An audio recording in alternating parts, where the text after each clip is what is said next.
Et si la pandémie de Covid-19 n'était en fait que la face émergée de l'iceberg, il y en aura très certainement d'autres, mais ces pandémies, nous allons le voir, ne sont pas inéluctables. Ce constat est au cœur de l'enquête de Marie-Monique Robin. Bonsoir. Soyez Bonsoir. la bienvenue sur TV5 Monde. Vous êtes journaliste, prix Albert Londres, réalisatrice et auteur du livre La fabrique des pandémies, préserver la biodiversité pour la santé planétaire.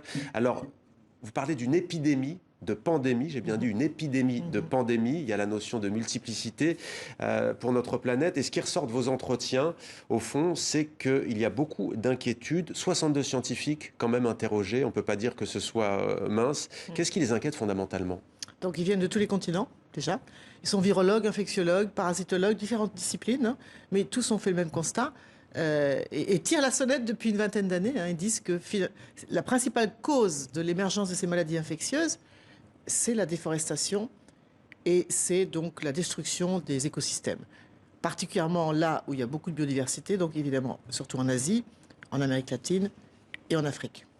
Alors, on en a beaucoup entendu parler au tout début, au moment du confinement, par exemple en France, au mois de mars, il y a désormais quasiment un an, et puis après, plus rien. La responsabilité des humains, la nôtre, est-elle clairement identifiée? Oui, alors ce qui est très frappant quand on interviewe ces 62 scientifiques, d'abord on constate qu'il y a des centaines d'études qui montrent ça, à savoir qu'il y a un mécanisme à l'œuvre qui résume très bien l'histoire d'un virus qui est le virus Nipah, qui est apparu en 1997 en Malaisie. Donc à l'origine, on déforeste l'île de Bornéo pour mettre des plantations à huile de palme.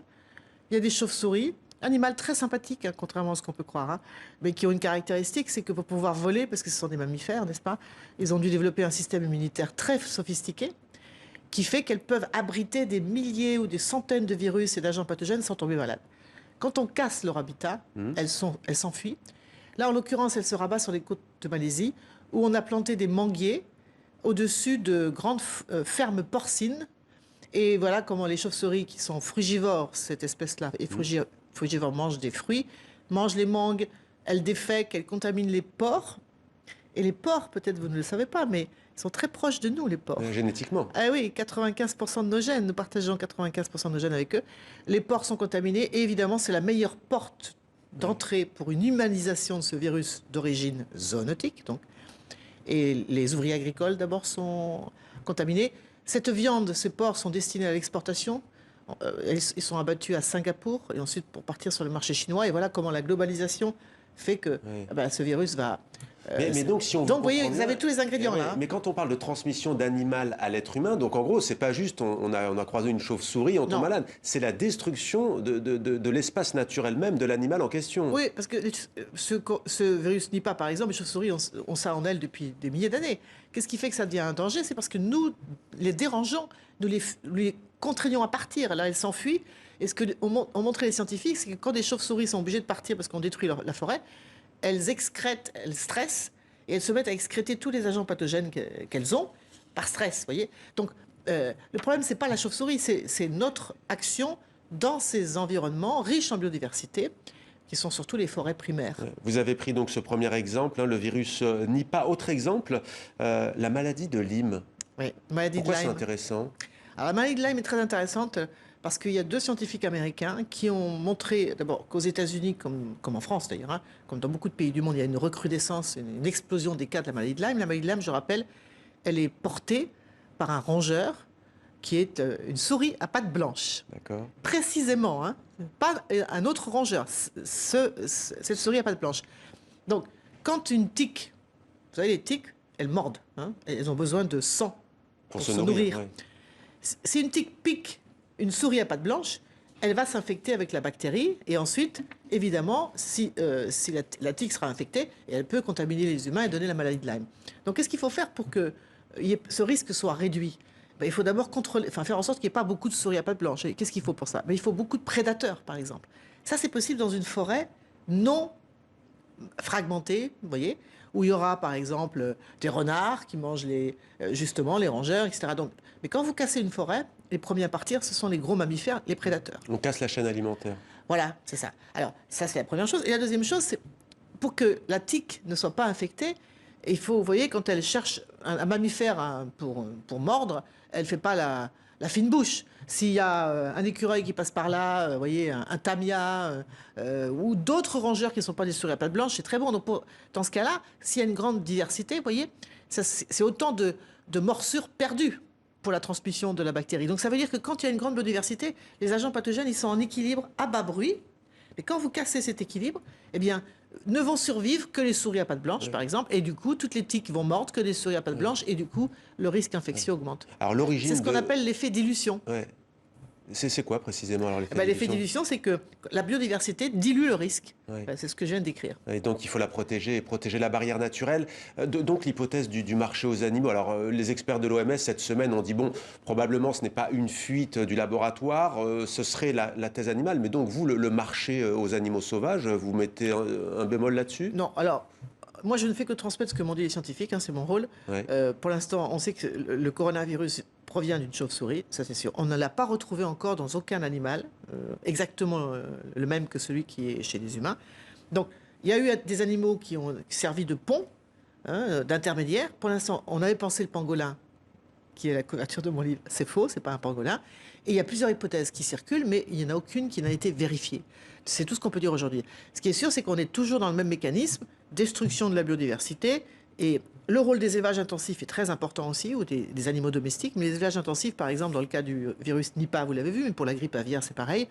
Les élevages intensifs servent souvent d'amplificateurs d'un virus zoonotique qui vient de la faune et qui peut ensuite être transmis aux humains. Ouais. Zoonotique, alors zoonose, on n'a pas encore prononcé le mot, on l'a redécouvert à travers cette pandémie l'an dernier.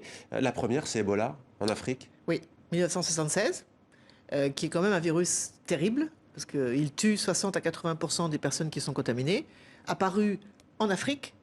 Et là aussi, on sait que bon, le premier cas, la première flambée épidémique provient de la consommation d'une viande de brousse issue d'un primate, hein, qui était donc infecté. Et ensuite, il y a eu plusieurs flambées, dont la dernière en 2014 a été vraiment très meurtrière, hein, plus de 11 000 morts. Notamment République démocratique du Congo. Voilà, exactement. Et donc là aussi, c'est le même mécanisme. Hein. C'est déforestation, accès donc les primates, on consomme les primates et du coup, on s'infecte. Donc c'est la première. La suivante, c'est le sida quand même. Hein. Pourquoi? Le sida, c'est pareil. Le sida, à l'origine, c'est un virus zoonotique qui provient de singes et qui a ensuite été transmis à l'homme. Donc le sida est une maladie zoonotique. On l'a oublié, mais... Quand on lit votre livre et quand on l'a lu, on dit qu'il y a encore de l'espoir, mais est-ce à dire qu'aujourd'hui, c'est trop tard? Alors, moi, les scientifiques que j'ai interviewés, ils étaient assez déprimés, hein, je le dis dans le livre, parce qu'en fait, ils disent ça fait 20 ans qu'on dit que le meilleur antidote contre l'émergence de nouvelles maladies infectieuses, c'est la préservation de la biodiversité. Et on continue la déforestation. Et on continue à déforester. Je vous rappelle qu'il y a une association qui s'appelle Global Forest Watch qui a dit qu'en 2019, on a rasé 24 millions d'hectares de forêt, dont 3,8 millions de forêts primaires. Donc on continue. Et ils disent, ce qui est dommage, c'est que on ne prenne pas rapidement les mesures qui s'imposent et qui sont des mesures qui seraient aussi bonnes pour le climat, parce que je vous rappelle que les causes qui sont à l'origine de l'émergence de nouvelles maladies sont les mêmes qui provoquent le dérèglement climatique. Donc ils disent par exemple, il faudrait arrêter d'importer, nous en Europe par exemple, de l'huile de palme pour mettre dans nos moteurs. Parce que évidemment ça contribue à la déforestation en Indonésie ou ailleurs. Arrêter d'importer du soja transgénique d'Argentine ou du Brésil pour nourrir les poules, les vaches et les cochons des élevages industriels européens. Parce que ça aussi, ça contribue à la déforestation. Mais quand on vous écoute, Marie-Monique Robin, on se dit qu'au fond, la course vaccinale à laquelle on assiste aujourd'hui, elle est quasiment vaine. Alors, bien sûr qu'il était important d'avoir une réaction à court terme qui est chercher des vaccins. Bon. Est-ce que ces vaccins, il est possible de les trouver si rapidement? C'est une question qui est soulevée par les scientifiques, ils en doutent. Mais ça, c'est un autre sujet. N'empêche que c'est légitime. C'est légitime de chercher un traitement.